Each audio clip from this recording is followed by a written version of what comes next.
எல்லாருக்கும் என் அன்பான வணக்கங்கள். இன்றைக்கி நம்ம படிக்க போகிறது 18வது அத்தியாயம். அதுக்கு சுவாமி முக்தானந்தா கொடுத்துருக்க பேர் என்ன தெரியுமா? பேரை கேட்டாலே பயந்துருவீங்க. அதாவது ஸ்னேக் பைட், அதாவது பாம்பு கடி அப்படின்னு தான் பேர் கொடுத்துருக்கார். இது தொடங்கும் போதே எனக்கு ஒரு ஞாபகம் வருது. முன்னாடியே ஒரு தடவை இந்த பாம்பு கடியை பற்றி சொல்லியிருக்காரு. அதாவது அங்கே வந்து ஒரு ஒரு ஒரு கேர்ள் வந்து ரொம்ப நாள் அந்த ஆசிரமத்தில் தங்கி மெடிடேஷன் பண்ண மாதிரியும் அந்த பொண்ணு ரொம்ப நல்ல முன்னேற்றமாக அடைஞ்சிட்டு வந்தது. டே பை டே ஒவ்வொரு நாளும் நல்ல முன்னேற்றம் காமிச்சது. அப்போ ஒரு நாள் அந்த பொண்ணு மெடிடேஷன் பண்ணிகிட்டு இருக்கும்போது டக்குன்னு கண்ணை திறந்துட்டு இந்த சுவாமி முக்தானந்தாட்ட வந்திருக்கான். வந்துட்டு சுவாமி என்னை பாம்பு கடிச்சிது அப்படின்னு சொல்லியிருக்கு. சின்ன விரலை காமிச்சு என்னை பாம்பு கடிச்சிருச்சு அப்படின்னு சொல்லியிருக்கு. ஆக்சுவலாக அது வந்து அந்த பொண்ணு வந்து அதோட மெடிடேஷனில் பார்த்தது. அப்போவே அவர் இந்த மாதிரி ஒரு கமெண்ட்டும் கொடுத்துருக்காரு. நான் சொல்லியிருக்கேன், ஏதோ ஒரு வீடியோவில் சொல்லியிருக்கேன். இந்த மாதிரி பாம்பு கடிக்கிற மாதிரி கனவு கண்டாலோ இல்லாட்டினா தியானத்தில் பார்த்தாலோ அது வந்து ஒரு நல்ல சைன். அதுக்காக நீங்கள் பயப்பட வேண்டியதில்லை. அதாவது உங்களுடைய தியானம், அதாவது நீங்கள் தியானத்தில் முன்னேறி கொண்டிருக்கிறீர்கள் என்பது அதனுடைய அடையாளம் அப்படின்னு சொல்லியிருக்கார். இப்போது சுவாமி முக்தானந்தாவுக்கு அந்த அனுபவம் கிடச்சிருக்கு. அதை பற்றி சொல்கிறார். அதாவது இவர் வந்து அந்த சிகப்பு லைட்டு, வெள்ளை லைட்டு, கருப்பு லைட்டு மூணும் மாறி மாறி பார்க்குறாரு. ஆனால் போன வீடியோலே சொன்னேன், அவர் வந்து கருப்பு லைட்டை உத்து பார்த்தா தான் அவருக்கு மெடிடேஷன் நடக்குது, அல்லாட்டினா மெடிடேஷன் நடக்க மாட்டேங்குது. அப்போ அது புரிஞ்சிடுச்சு அவருக்கு. அதனால் கருப்பு லைட்டையே உத்து பார்க்குறாரு. உத்து பார்க்கும்போது அவருக்கு ஒரு சிட்டி, ஒரு நகரம் தெரியுது எங்கள் மெடிடேஷனில். அந்த நகரத்தை சுற்றி பயங்கரமான இருட்டு. அதாவது ஒரு ஒரு ஒரு ஒரு துளி லைட்டு கூட உள்ளே வர முடியாத அளவுக்கு இம்பெனிட்ரபிள் டார்க்னஸ். ஒரு ஒரு ஒரு கீத்து லைட்டு கூட உள்ளே வர முடியாத அளவுக்கு பயங்கரமான டார்க்னஸ், இருட்டு. அதில் இவர் நடக்கிறார். எவ்வளோ தூரம் நடந்தாருன்னு தெரில, ஆனால் நிறைய தூரம் நடந்திருக்கார். நடந்து உள்ளே போனோடனே இவருக்கு வந்து அந்த டக்குன்னு அந்த பிளாக் லைட்டு மாறிடுச்சு. அதாவது அந்த பிளாக் உலகத்துக்குள்ளே இவரை கொண்டு போகிறதுக்காக தான் அந்த பிளாக் லைட் வந்திருக்கு. இன்றைக்கி அவருக்கு கிடைக்கிற காட்சிகள் வேறு. அப்போ அந்த பிளாக் லைட் இருந்ததுனால அந்த இடத்துக்கு கொண்டு வந்து விட்டுருக்கு. அதுக்கப்புறம் அந்த பிளாக் லைட்டு மறைஞ்சிருச்சு. அதுக்கப்புறம் பழைய மாதிரி சிகப்பு, வெள்ளை, கருப்பு மாறி மாறி மாறி வருது. இவர் பார்க்குறதெல்லாம், அதாவது மெடிடேஷனில் இவர் பார்க்குறதெல்லாமே அந்த வெளிச்சத்தினால நம்ம எந்த பொருளை பார்க்கனாலும் வெளிச்சம் வேணும் இல்லையா? இப்போ நான் வந்து இந்த பேனாவை பார்க்குறேன்னா வெளிச்சம் இந்த பேனா மேலே விழுந்து அது திருப்பி என் கண்ணுக்குள்ளே ரிஃப்ளெக்ட் ஆகுது. அதனால தான் இதை பேனாவாக பார்க்குறேன் இல்லையா? எல்லா பொருளையும் நம்ம அப்படி தானே பார்க்குறோம். அந்த மாதிரி இப்போ மெடிடேஷன்லேயும் பெரிய நகரத்தை பார்க்குறாரு, கருப்பாக இருக்குது, அதை பார்க்குறாரு, இதை பார்க்குறாரு. இதுக்கெல்லாம் லைட் அது மேலே விழணும் இல்லையா? அந்த மாதிரி விழறதுக்கு தான் இந்த ரெட் லைட்டெல்லாம் உபயோகப்படுது அப்படிங்கிறார். அந்த சிகப்பு லைட்டு, வெள்ளை லைட்டு, கருப்பு லைட்டு விழுந்தால் கூட அவருக்கு எல்லாம் தெரியுதுன்னா பார்த்துக்கோங்களேன். அப்போ அந்த லைட்டெல்லாம் அந்த பொருள் மேலே படுது. அந்த லைட்டோட உதவியினால தான் நான் இந்த மாதிரி நிறைய காட்சிகள் எனக்கு மெடிடேஷனில் தென்படுது அப்படின்னு சொல்கிறார். அப்போது இப்படி அவர் அப்படியே நடந்து இந்த கருப்பு லைட்டு மாறி சிகப்பு, வெள்ளை, கருப்பு மாறி மாறி வருது. அப்படியே இப்படி போயிட்டுருக்காரு. அவர் நல்ல அடர்ந்த காட்டுக்குள்ளே போகிறார். காட்டுக்குள்ளே போய் ஒரு மரத்துக்கடியில் நிற்கிறார். நின்ன உடனே ஒரு பெரிய நல்ல பாம்பு, கோப்ரா, கிங் கோப்ரா, கருப்பு கலரில் ஒரு பெரிய நல்ல பாம்பு இவரோட உடம்பில் அப்படியே இழைஞ்சு மேலே ஊர்ந்து போய் அவரை கொத்திடுச்சு. உடனே உடம்பு பூரா விஷம் பரவுது. அவர் நினைக்கிறாரு, நான் சாக போகிறேன். ஏன்னா அவ்வளோ ஸ்பீடில் அந்த விஷம் உடம்பு பூரா பரவுது. அப்போது இயோலான்னு ஒரு இடத்துல முன்னே இருந்தார் இல்லையா? அந்த இயோலாவில் இவருக்காக இந்த குளிக்கிறதுக்கு சுடுதண்ணி எடுத்து வைக்கிறது, சாப்பாடு சமைக்கிறதுக்குன்னு ஒரு ஆள் வந்துட்டு இருந்தார். அந்த ஆள் இப்போ வரார். வந்தோடனே சுவாமி முக்தானந்தாவோட உடம்புல இப்படி விஷம் பரவுறதை பார்த்தோன்னா அவருக்கு புரிஞ்சிருச்சு. புரிஞ்சுட்டு சிவனே இவரை காப்பாற்று, சிவனே இவரை காப்பாற்றுன்னு அவர் கும்பிடுறார். அந்த மாதிரி அவர் கும்பிட்ட உடனே அந்த விஷம் அப்படியே இறங்கிடுது. இதெல்லாம் எங்கே நடக்குது? மெடிடேஷனில் நடக்குது. ஓகே. ஆனால் அதுக்கப்புறம் அந்த பாய்சன் இறங்கிடுச்சுல, இறங்கினதுக்கப்புறம் இவர் ரொம்ப ஹாப்பி, நல்ல மெடிடேஷன் பண்ணுறாரு. திருப்பி ஏதோ இந்த மாதிரி ஒரு புக்கில் படிக்கும்போது தான் அவருக்கு புரிஞ்சுது, இந்த மெடிடேஷனில் பாம்பு கடிச்சதுன்னா, பாம்பு கொத்துச்சுன்னா நல்லது, அதாவது அந்த சாதகன் தியானத்தில் முன்னேறி கொண்டிருக்கிறான் என்பதற்கான அடையாளம் அப்படின்னு எழுதியிருந்ததான் அந்த புக்கில்.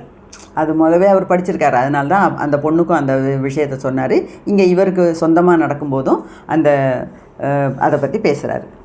ஸோ அது ஒரு இம்பார்ட்டண்ட் விஷன்னு எழுதியிருக்காரு. அதாவது தியானத்தில் உண்மையிலே நம்ம முன்னேறி கொண்டிருக்கிறோம்னா இந்த மாதிரி ஒரு காட்சி தென்படணும் அப்படின்னு சொல்கிறார். அது மட்டும் இல்லை, அந்த சாதகன் நல்ல விதத்தில் முன்னேறிக்கிட்டு இருக்காங்கிறதுக்கு ஒரு அடையாளம் கூட அப்படிங்கிறார். அப்புறம் அப்போ இந்த மாதிரி மெடிடேட் பண்ணிகிட்டே இருக்கும்போது திருப்பி ஒயிட் லைட்டில் மெடிடேட் பண்ணுறார். ஒயிட் லைட் தெரியுது, அதை வச்சு மெடிடேட் பண்ணுறார். அப்போது ஸ்ரீசைலம்னு ஒரு இடம் இருக்குது ஆந்திர பிரதேசத்தில். ஸ்ரீசைலம் அது ரொம்ப முக்கியமான ஒரு சிவன் கோயில். நான் அங்கே போயிருக்கேன். அது நம்மளால் டக்குன்னெலாம் போய் சேர முடியாது, ரொம்ப காட்டுக்குள்ளே இருக்குது. நாங்கள்லாம் காரில் 4-5 பேர் ஒன்றா போனோம், ஃபேமிலியாக போனோம். காரில் போனதுனால கோயிலுக்கு பக்கத்தில் போய் காரை நிறுத்திட்டு உள்ளே போனோம். அதை சுற்றிலும் மலைகள், அந்த குகைகள் நிறையா இருக்குது. அதெல்லாம் இவருக்கு அப்படியே தெரியுது மெடிடேஷனில். நம்ம காசு போட்டு கார் எடுத்து பெட்ரோல் செலவழித்து டைம் இது பண்ணி போய் பார்க்குறோம். இவருக்கு ஒரு செலவு இல்லை, 5 பைசா செலவு இல்லாமல் எல்லாம் மெடிடேஷன்லேயே தெரியுது பாருங்கள். ஸ்ரீசைலம் அதோட குகை, அந்த குகைக்குள்ளே நிறைய முனிவர்கள் உட்காந்து மெடிடேட் பண்ணுறது, இதெல்லாம் அவர் பார்க்குறாரு. அதே மாதிரி லைட்டு மாறி மாறி வர்றதுக்கு ஏற்ற மாதிரி பெரிய பெரிய நகரங்கள், சிட்டி, மவுண்டன்ஸு எல்லாம் திருப்பி பார்க்குறாரு. மவுண்ட் கிர்னேஸ்வர்ங்கிறது இன்னொரு ஜோதிர்லிங்கம், சிவனோட ரொம்ப ஃபேமஸ் இடம் கிர்னேஸ்வர். அந்த மவுண்ட் கிர்னார் அங்கிற அந்த மலைகள்லாம் பார்க்குறாரு. ப்ளூ, ரெட்டு, எல்லோ அந்த மாதிரி பல கலர்கள்லாம் தெரியுது. அப்புறம் இந்த பாம்பு கடிச்சது இல்லையா, நாகப்பாம்பு கடிச்சதில்ல, நல்ல பாம்பு கடித்து 4-5 நாளுக்கு அப்புறம் மெடிடேஷனில் நாகலோகத்துக்கே இவர் போகிறார். நாகலோகத்தில் போனால் அங்கே பெரிய ஒரு பூச்செடிகள் நிறைஞ்ச ஒரு தோட்டம். அந்த தோட்டத்தில் பாம்புகள், இந்த நல்ல பாம்புகள் நிறைய இருக்குது. அங்கே இருக்க நல்ல பாம்பெல்லாம் அப்படியே ஷைன், அந்த உடம்பெல்லாம் அப்படியே ப்ளூ கலரில் ஷைன் பண்ணுதான். அந்த மாதிரி பெரிய பெரிய நல்ல பாம்புகள் எல்லாம் பார்க்குறாரு. ஒரு ரொம்ப பெரிய இதை பார்க்குறாரு, நல்ல பாம்பை பார்க்குறாரு. அதோட உடம்புலேருந்து பயங்கரமான லைட் அப்படியே வெளியே வருதான். அதே மாதிரி நிறைய விஷயங்கள் அங்கே நாகலோகத்துலேயும் பார்க்குறாரு. அப்போ அவர் என்ன சொல்கிறாரு,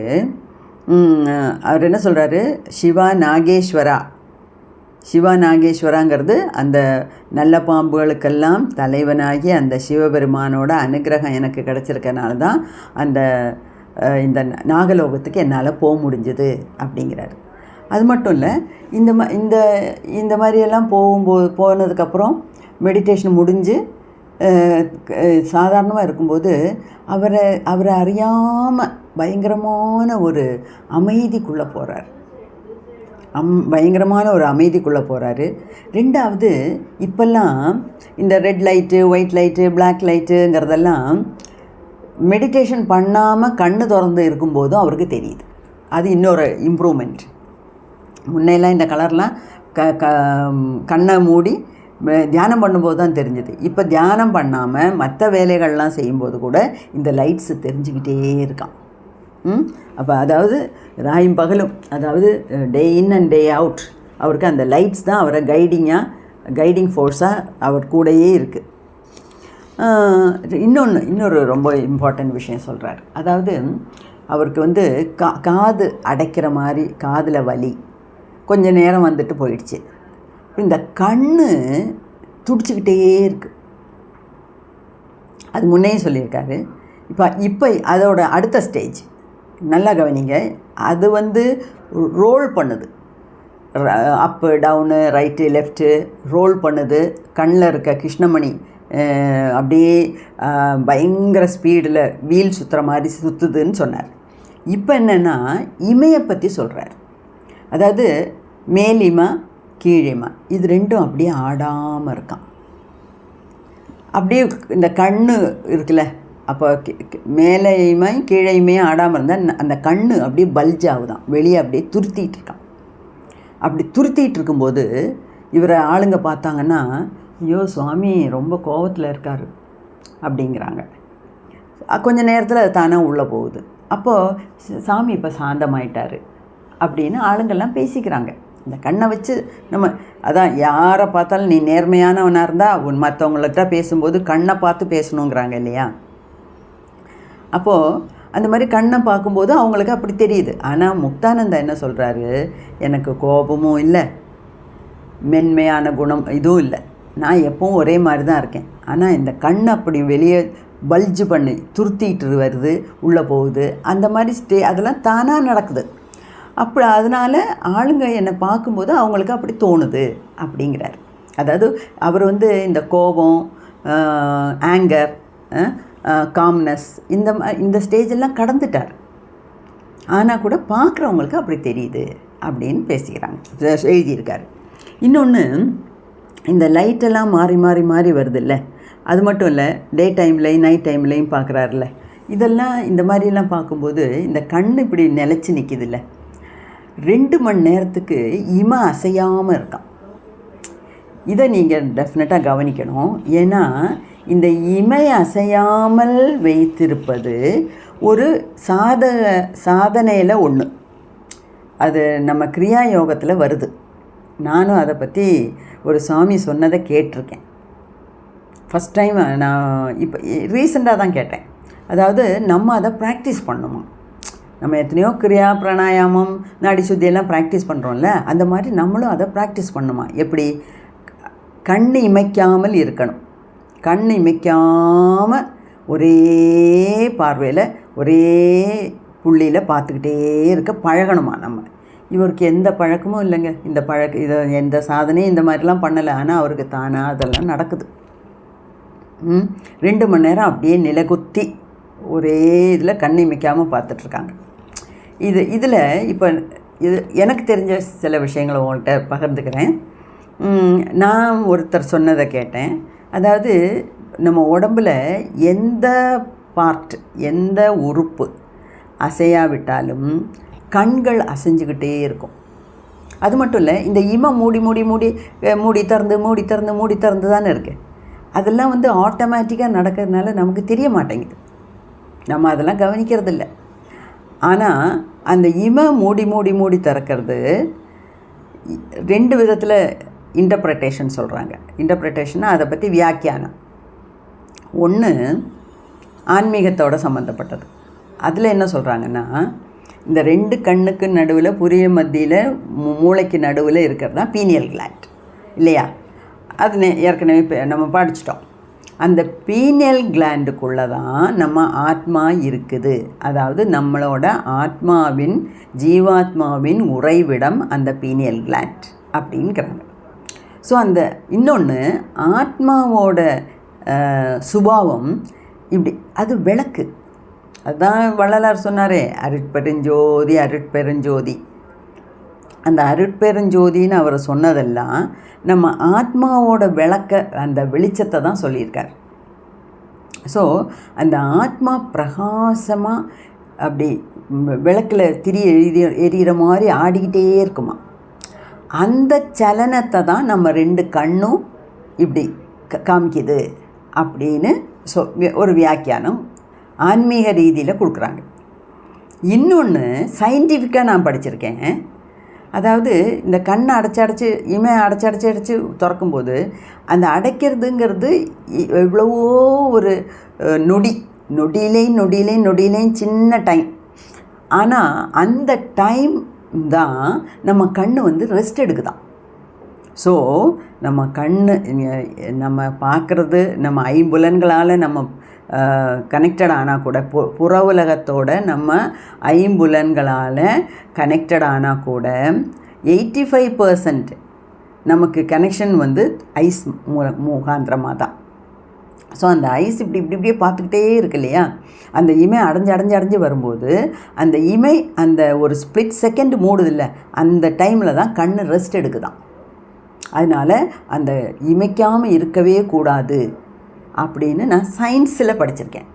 ரெண்டாவது, இந்த கண்ணு மூடி திறக்கும்போது தான் அந்த அந்த லிக்விடெல்லாம் நல்லா ஸ்ப்ரெட் ஆகி கண்ணெல்லாம் ட்ரை ஆகாமல் இருக்கும். அதோட கண்ணோட நலனை பாதுகாப்பதற்கு இது ரொம்ப அவசியம். அதனால தான் கடவுள் தானாகவே நடக்கட்டும். ஏன்னா நம்மள்ட்ட எல்லாம் சொன்னோம்னா 1 நிமிஷம் இமைப்போம், 10 நிமிஷம் மறந்துடுவோம்.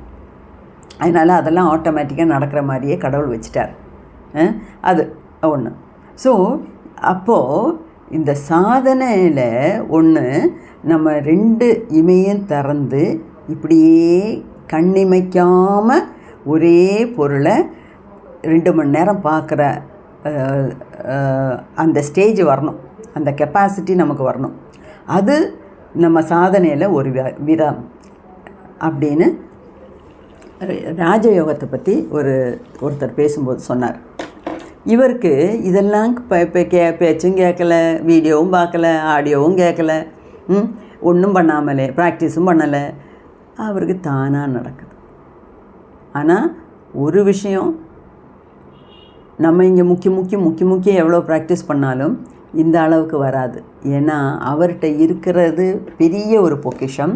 அந்த பொக்கிஷம் தான் என்னது? குருவோட அருள். குரு அருள் இருக்கிறதுனால திருவருளும் கிடச்சிது, குண்டலினி சக்தி எழும்பிச்சு. அதனால தான் இதெல்லாம் அவருக்கு நடக்குது.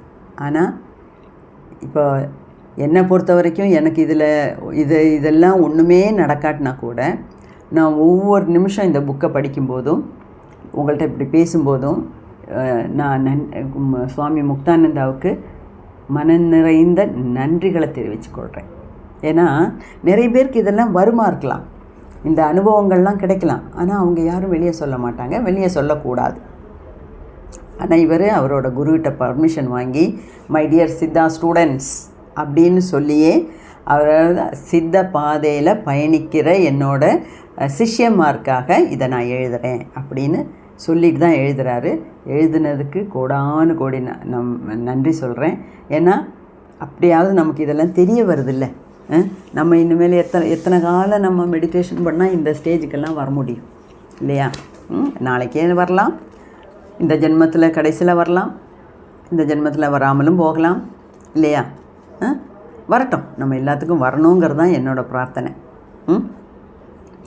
ஓகே, எனக்கும் என்னோட சுற்றி உள்ளவங்க இந்த கைலாஷ் சேனல்லாம் பார்த்து என்னோட பயணிக்கிறவங்க எல்லாத்துக்கும் நல்ல நல்ல அனுபவங்கள் கிடைக்கணும், இந்த ஜென்மத்திலே முக்தி கிடைக்கணும் அப்படின்னு நான் எல்லா நாளும் என்னோடய பிரார்த்தனையில் உங்களை எல்லாரையும் சேர்த்து தான் நான் பிரார்த்திக்கிறேன், உங்களுக்கு எல்லாத்துக்கும் சேர்த்து.